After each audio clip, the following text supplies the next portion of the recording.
Hi ക്രൈസ്ലെറ്റ്സിലേക്ക് എല്ലാവർക്കും സ്വാഗതം. ഇതാണ് സ്പൈഡർ പ്ലാന്റ്. മദർ പ്ലാന്റിൽ നിന്ന് ഒരുപാട് കൊച്ചു കൊച്ചു പ്ലാന്റുകൾ ഉണ്ടായിട്ടുണ്ട്. പണ്ടാണെങ്കിൽ ഞാനിത് മുറിച്ച് വേറെ നടുമായിരുന്നു. അപ്പോഴാണ് പുതിയൊരു ഐഡിയ വന്നത്. അതിനായി ഞാനൊരു വളഞ്ഞ കമ്പി അറേഞ്ച് ചെയ്തെടുത്തിട്ടുണ്ട്. നമുക്ക് അത് ഈ ചെടിച്ചട്ടിയിലേക്ക് ഇതേപോലെ കുത്തി കൊടുക്കാം. നല്ലതുപോലെ താഴ്ത്തി കൊടുക്കണം.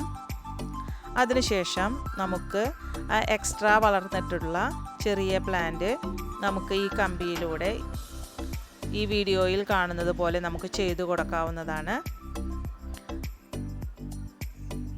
ഇതേപോലെ തന്നെ നമുക്ക് ചെയ്തു കൊടുത്താൽ ഭംഗിയുള്ള ഒരു ബൊക്ക പോലെ നമുക്കത് ഫീൽ ചെയ്യും. അടിപൊളിയാണ് കേട്ടോ കാണാനായിട്ട്. അപ്പോൾ ഇതെല്ലാവരും ട്രൈ ചെയ്യണം. ഇതേപോലെ തന്നെ ഞാൻ മറ്റൊരു പ്ലാന്റ് ഇതേപോലെ ചെയ്തിട്ടുണ്ട്. Thank you.